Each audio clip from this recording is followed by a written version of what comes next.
ಮಧ್ಯಪ್ರಾಚ್ಯದಲ್ಲಿ ನಿರಂತರವಾಗಿ ನಡೀತಾ ಇರುವಂತಹ ಯುದ್ಧದ ಎಫೆಕ್ಟ್ ಹೋಟೆಲ್ ಉದ್ಯಮ ಕೂಡ ಸಾಕಷ್ಟು ತೀವ್ರವಾಗಿ ತಟ್ಟಿದೆ. ಅದರಲ್ಲೂ ಕೂಡ ಕಮರ್ಷಿಯಲ್ ಸಿಲಿಂಡರ್ ಗ್ಯಾಸ್ ಸಿಗದೇನೆ ಹೋಟೆಲ್ ಉದ್ಯಮಿಗಳು ಸಾಕಷ್ಟು ಪರದಾಡುವಂತಹ ಸ್ಥಿತಿ ನಿರ್ಮಾಣ ಆಗಿದೆ. ನಾನೀಗ ಕಲಬುರಗಿ ನಗರದ ಒಂದು ಹೋಟೆಲ್ ಕಿಚನ್ ಒಳಗಡೆ ಇದೀನಿ, ದೃಶ್ಯದಲ್ಲಿ ತೋರಿಸ್ತಾ ಹೋಗ್ತೀನಿ. ಕಲಬುರಗಿ ನಗರದ ವಿಧಾನಸೌಧ ಏನಿದೆ, ಮಿನಿ ವಿಧಾನಸೌಧ ಒಳಭಾಂಗಣದಲ್ಲಿ ಇರ್ತಕ್ಕಂಥ ಕ್ಯಾಂಟೀನ್ ನ ಕಿಚನ್ ಒಳಭಾಗದಲ್ಲಿ ದೃಶ್ಯದಲ್ಲಿ ಕಾಣಿಸ್ತಾ ಇದ್ದೀರಿ. ಇದು ನಿನ್ನೆ ಅಷ್ಟೇನೆ ಈ ಒಂದು ಒಲೆ ಆರಂಭ ಆಗಿರುವಂತಂದ್ರೆ ಇಷ್ಟು ದಿನಗಳ ಕಾಲ ಕಮರ್ಷಿಯಲ್ ಸಿಲಿಂಡರ್ ಪೂರೈಕೆ ಇಲ್ಲದೇನೆ ಈ ಒಂದು ಹೋಟೆಲ್ ಉದ್ಯಮಿಗಳು ಹೋಟೆಲ್ ನಡೆಸೋದಕ್ಕೆ ತೀವ್ರ ಪರದಾಟ ನಡೆಸಿದ್ರು. ಮತ್ತೊಂದು ನಿಮ್ಗೆ ಆ ಭಾಗದಲ್ಲಿ ತೋರಿಸ್ತಾ ಹೋಗ್ತೀನಿ. ಯಾವಾಗ ಕಮರ್ಷಿಯಲ್ ಸಿಲಿಂಡರ್ ಅಂದ್ರೆ ಪೂರೈಕೆ ಸ್ಥಗಿತ ಆಗಿದ ನಂತರದಲ್ಲಿ ಹೊರಗಡೆ ಅಂದ್ರೆ ಹೋಟೆಲ್ ನ ಪಕ್ಕದಲ್ಲಿ ಒಂದಿಷ್ಟು ಖಾಲಿ ಜಾಗ ಸ್ಪೇಸ್ ಇದೆ ಅನ್ನೋ ಕಾರಣಕ್ಕಾಗಿ ಅಲ್ಲಿ ಸೌದೆ ಒಲೆ ಮೇಲೆ ಅಡಿಗೆ ಮಾಡುವಂತ ಕೆಲಸ ಇವರು ಮಾಡ್ತಾ ಇದ್ರು. ಅದೀಗ ನಿನ್ನೆ ಅಷ್ಟೇನೆ ಒಂದು ಸಿಲಿಂಡರ್ ಮಾತ್ರ ಕಮರ್ಷಿಯಲ್ ಸಿಲಿಂಡರ್ ಈ ಒಂದು ಕ್ಯಾಂಟೀನ್ಗೆ ಪೂರೈಕೆ ಆದ ಹಿನ್ನೆಲೆಯಲ್ಲಿ ಮತ್ತೆ ವಾಪಸ್ ಈ ಒಂದು ಗ್ಯಾಸ್ ಸಿಲಿಂಡರ್ ನ ಬಳಸಿ ಅಡಿಗೆ ಮಾಡೋದಕ್ಕೆ ಶುರು ಮಾಡಿದ ಇದ್ರೆ ಕಲಬುರಗಿ ಜಿಲ್ಲೆ, ಕಲಬುರಗಿ ನಗರ ಸೇರಿ ಕಲಬುರಗಿ ಜಿಲ್ಲೆಯಲ್ಲಿ ಸುಮಾರು ಹೋಟೆಲ್ಗಳಲ್ಲೂ ಕೂಡ ಎಲ್ಲೆಲ್ಲಿ ಖಾಲಿ ಸ್ಪೇಸ್ ಇರುತ್ತೆ ಅಲ್ಲಿ ಇವರು ಸೌದೆ ಒಲೆ ಮೇಲೆ ಅಡಿಗೆ ಮಾಡುವಂತ ಕೆಲಸ ಮಾಡ್ತಾರೆ. ಬಹುತೇಕರು ಕೂಡ ಕೆಲವೊಂದಿಷ್ಟು ಹೋಟೆಲ್ಗಳು ಕೂಡ ಗ್ಯಾಸ್ ಸಿಲಿಂಡರ್ ಸಿಗದೇನೆ ಹೋಟೆಲ್ ಬಂದ್ ಮಾಡಿರ್ತಕ್ಕಂಥ ಸಾಕಷ್ಟು ಉದಾಹರಣೆಗಳು ಕೂಡ ಇದಾವೆ.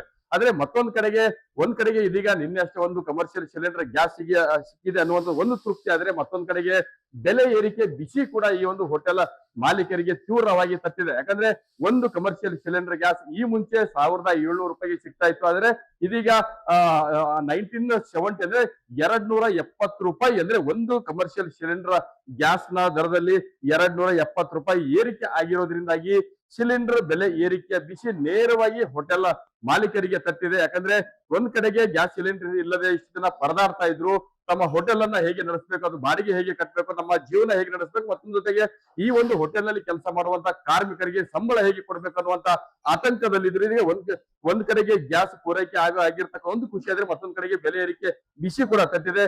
ಹೋಟೆಲ್ ಮತ್ತು ಬೇಕರಿ ಮಾಲೀಕರ ಸಂಘದ ಉದ್ಯಮಿಗಳ ಏನು ಸಂಘ ಇದೆ, ಸಂಘದ ಜಿಲ್ಲಾಧ್ಯಕ್ಷರು ಇದ್ದಾರೆ, ಅವರನ್ನ ಮೆಂಡರ್ ಅಂತಿದ್ದಾರೆ, ಅವ್ರನ್ನ ಮಾತಾಡಿಸ್ತಾ ಹೋಗ್ತೀನಿ. ಸರಿಗ ಇಷ್ಟುವರೆಗೂ ಕೂಡ ನೀವು ಸೌದೆ ಒಲೆ ಮೇಲೆ ಅಡಿಗೆ ಮಾಡಿ ಹೋಟೆಲ್ ನಡೆಸಿದ್ರಿ. ಈಗ ಒಂದು ಸಿಲಿಂಡರ್ ನಿಮ್ಗೆ ಸಿಕ್ಕಿದೆ, ಎಷ್ಟು ರೇಟ್ ಇದೆ ಈಗ? ನಿನ್ನೆ ನಮಗೆ HP ಸಿಲಿಂಡರ್ ಒಂದು ಖರೀದಿ ಮಾಡಿದ್ದೆ 1970 ರೂಪಾಯಿಯಲ್ಲಿ. ನಾವು ನಿನ್ನೆವರೆಗೂ ಸೌದೆ ಒಲೆಯಲ್ಲಿ ಮುಂಜಾನೆ ಸಾಂಬಾರು, ಕೂರ್ಮ ಇಂತ್ಯಾದಿ ಪದಾರ್ಥಗಳು ಮಾಡಿದ್ದೇವೆ. ಇವತ್ತು ದೋಸೆಯನ್ನು ಪ್ರಾರಂಭ ಮಾಡಿದ್ದೇವೆ. ಸುಮಾರು 60% ಗ್ರಾಹಕರು ನಮ್ಮಲ್ಲಿ ನಾಷ್ಟದ ಕಡಿಮೆ ಆಗಿದೆ. ಯಾಕಂದ್ರೆ ಗ್ರಾಹಕರು ಕೇಳಿದ ತಿಂಡಿ ತಿನಿಸು ಕೊಡ್ಲಿಕ್ಕೆ ನಮ್ಮಲ್ಲಿ ಆಗಲಿಲ್ಲ. ದೋಸೆ ಆಗಲಿ ಪೂರಿ ಆಗಲಿ ಏನೂ ಕೊಟ್ಟಿಲ್ಲ. ಇವತ್ತು ಪ್ರಾರಂಭ ಆಗಿದೆ. ನಿನ್ನೆ ಒಂದು ಸಿಲಿಂಡರ್ ಕೊಟ್ಟಿದ್ದೆ.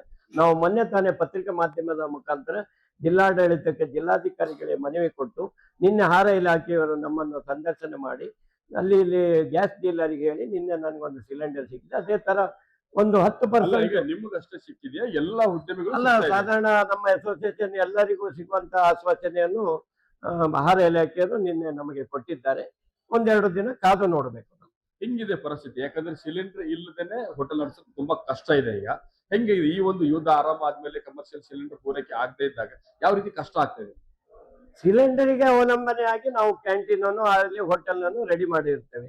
ಈ ತಾತ್ಕಾಲಿಕವಾಗಿ ಕಟ್ಟಿಗೆಯಲ್ಲಿ ಕೆಲಸ ಮಾಡುವುದು ತುಂಬಾನೇ ಕಷ್ಟ, ಹೊಗೆ ಬರ್ತದೆ, ಮತ್ತು ಡೆಕೋರೇಷನ್ ಆಗಿ ಕಸ್ಟಮರಿಗೆ ಹೊಗೆ ಬರ್ತದೆ. ಆದ್ರಿಂದ ಅನಿವಾರ್ಯ ಕಾರಣದಿಂದ ನಾವು ಕಟ್ಟಿಗೆ ಒಲೆಯನ್ನು ಯೂಸ್ ಮಾಡಿದ್ದೆ. ಇವತ್ತು ಸಿಕ್ಕಿದೆ. ಆದ್ರೆ ಗ್ರಾಹಕರಿಗೂ ಇವತ್ತು ಒಂದು ಸ್ವಲ್ಪ ದೋಸೆ ಪೂರಿ ತಿನ್ನುವಂತ ಅವಕಾಶ ಸಿಕ್ಕಿದೆ. ಅದು ಇವತ್ತಿನಿಂದ ನಮಗೆ ಮಾರ್ನಿಂಗ್ ಆಫೀಸ್ ಟೈಮ್ ಆಗಿದೆ. 8ಗೆ ಓಪನ್ ಆಗಿ 2 ಗಂಟೆಗೆ ಮುಕ್ತಾಯ ಆಗಿತ್ತು. ಅದು ದೊಡ್ಡ ಹೊಡೆತ. ಯಾಕಂದ್ರೆ ಜಿಲ್ಲಾಡಳಿತ ಕ್ಯಾಂಟೀನ್ ಆದ್ದರಿಂದ ಜಿಲ್ಲಾ ಅಧಿಕಾರಿ ವರ್ಗದವರ ಆಫೀಸ್ ಚಾಲು ಇದ್ದಾಗ ನಡೆಯುವಂತ ಕ್ಯಾಂಟೀನ್. ಸುಮಾರು 60,000 ಭರಿಸುವಂತ ಕ್ಯಾಂಟೀನು. ಸುಮಾರು 6,000 ರೂಪಾಯಿ ಲೇಬರ್ ಸಂಬಳ ಇದೆ. ನಾವು ತುಂಬಾನೇ ಕಷ್ಟ. ಇದೇ ತರ ನಮ್ಮ ಕಲಬುರಗಿ ಹೋಟೆಲ್ ಬೇಕರಿಯವರು ತುಂಬಾನೇ ಕಷ್ಟಪಡುತ್ತಿದ್ದಾರೆ. ಒಂದೆರಡು ದಿನದಲ್ಲಿ ನಮಗೆ ಗ್ಯಾಸ್ ಸಪ್ಲೈ ಆಗ್ಬಹುದಂತ ವಿಚಾರ ನಾಗರಿಕ ಸರಬರಾಜು ಇಲಾಖೆಯವರು ನಮಗೆ ಸೂಚನೆಯನ್ನು ಕೊಟ್ಟಿದ್ದಾರೆ. ಈಗ ಬೆಲೆ ಏರಿಕೆ ಜಾಸ್ತಿ ಆಗಿದೆ. ಒಂದು ಕಮರ್ಷಿಯಲ್ 270 ರೂಪಾಯಿ ಜಾಸ್ತಿ ಆಗಿದೆ ಅಂತ ಹೇಳ್ತಾ ಇದ್ದೀರಿ. ಈಗ ನೀವು ತಿಂಡಿ ತಿನಿಸುಗಳ ದರ ಏರಿಸ್ತಾರೆ ಹೇಗೆ? ಯಾಕಂದ್ರೆ ಇವತ್ತು 270 ರೂಪಾಯಿ ಜಾಸ್ತಿ ಆಗಿದೆ ಅಂತ ನಾವು ಅಂಜಿಕೊಳ್ಳುವಂಥದ್ದಿಲ್ಲ. ಯಾಕಂದ್ರೆ ಪ್ರೈವೇಟ್ ಆಗಿ 4,000 ರೂಪಾಯಿ 5,000 ರೂಪಾಯಿ ಕೊಟ್ಟು ನಡೆಸ್ತಿದೆ. ಅಂತ ವಿಚಾರದಲ್ಲಿ ನಮಗಿದೇನು ದೊಡ್ಡ ಹೊರೆ ಆಗದಿದ್ದರೂ ಗ್ಯಾಸ್ ಸಿಕ್ಕಿದರೆ ಸಾಕು ಅಂತ. ಈಗ ಹೊರೆಯನ್ನು ನಾವು ಗ್ರಾಹಕರ ಮೇಲಾಗಿ 10 ರೂಪಾಯಿ 20 ರೂಪಾಯಿ ಏರಿಕೆ ಆಗುವಂತ ವಿಚಾರ ನಾವು ಇನ್ನೂ ನಿಗದಿ ಮಾಡಿಲ್ಲ. ಯಾಕಂದ್ರೆ ಇನ್ನು ಮುಂದೆ ಕಾದು ನೋಡ್ತೇವೆ. ಒಂದೆರಡು ದಿನದಲ್ಲಿ ಗ್ಯಾಸ್ ಸಪ್ಲೈ ಆಗಿಲ್ಲ ಅಂದ್ರೆ ಅನಿವಾರ್ಯ ಕಾರಣದಿಂದ ಗ್ರಾಹಕರಿಗೂ ಭಾರ ಆಗುವಂಥದ್ದು ಗ್ಯಾರಂಟಿ. ಇದು ಹೋಟೆಲ್ ಮಾಲೀಕರ ಸಂಘದ ಅಧ್ಯಕ್ಷರು ಹೇಳ್ತಾ ಇರುವಂತದ್ದು. ಇಷ್ಟು ದಿನಗಳ ಕಾಲ ನಮ್ಗೆ ಗ್ಯಾಸ್ ಸಿಲಿಂಡರ್ ಇಲ್ಲದೆ ಇರೋ ಕಾರಣಕ್ಕೆ ಎಲ್ಲೆಲ್ಲಿ ಹೋದ್ರೆ ಹೋಟೆಲ್ಗಳಲ್ಲಿ ಖಾಲಿ ಸ್ಪೇಸ್ ಇರುತ್ತೆ, ಅಲ್ಲಿ ನಾವು ಸೌದೆ ಒಲೆ ಮೇಲೆ ಅಡಿಗೆ ಮಾಡಿ ಹೋಟೆಲ್ ನಡೆಸುವಂತ ಕೆಲಸ ಮಾಡಿದ್ವಿ. ಇದೀಗ ರೇಟ್ ಅಂದ್ರೆ ಗ್ಯಾಸ್ ಸಿಲಿಂಡರ್ ಸಿಗೋದಕ್ಕೆ ಸಾಧ್ಯ ಆಗ್ತಾ ಇದ್ರೆ ಸಿಕ್ಕಿರುವಂತದ್ದು. ಹೀಗಾಗಿ ಮುಂದಿನ ದಿನಗಳಲ್ಲಿ ಸಿಗುವಂತ ನಿರೀಕ್ಷೆ ಇದೆ. ಆದ್ರೆ ಬೆಲೆ ಏರಿಕೆ ಆಗಿರೋದ್ರಿಂದಾಗಿ ಅನಿವಾರ್ಯವಾಗಿ ನಮ್ಗೆ ಇನ್ಪುಟ್ಸ್ ಖರ್ಚು ಜಾಸ್ತಿ ಬಂದ ನಂತರದಲ್ಲಿ ಹೋಟೆಲ್ ತಿಂಡಿ ತಿನಿಸುಗಳ ದರ ಕೂಡ ಏರಿಕೆ ಮಾಡುವುದು ಅನಿವಾರ್ಯ ಆಗುತ್ತೆ ಅನ್ನುವಂತ ಮಾತು ಹೇಳ್ತಾ ಇದ್ದಾರೆ. ಒಟ್ಟಿನಲ್ಲಿ ಈ ಒಂದು ಕಮರ್ಷಿಯಲ್ ಸಿಲಿಂಡರ್ ಗ್ಯಾಸ್ ನ ಪೂರೈಕೆಯಲ್ಲಿ ವ್ಯತ್ಯಯ ಆಗಿರೋದ್ರಿಂದಾಗಿ ಹೋಟೆಲ್ ಉದ್ಯಮಿಗಳು ಸಾಕಷ್ಟು ಸಂಕಷ್ಟ ಎದುರಿಸಿದೆ. ಮತ್ತೊಂದು ಕಡೆಗೆ ಗ್ರಾಹಕರು ಕೂಡ ಬೆಲೆ ಏರಿಕೆ ಬಿಸಿ ತಟ್ಟಲಿದೆ. ಕ್ಯಾಮರಾ ಪರ್ಸನ್ ಶಾಣ ಜೊತೆ ಬಜರಂಗಿ ನ್ಯೂಸ್ ಫಸ್ಟ್ ಕಲಬುರಗಿ.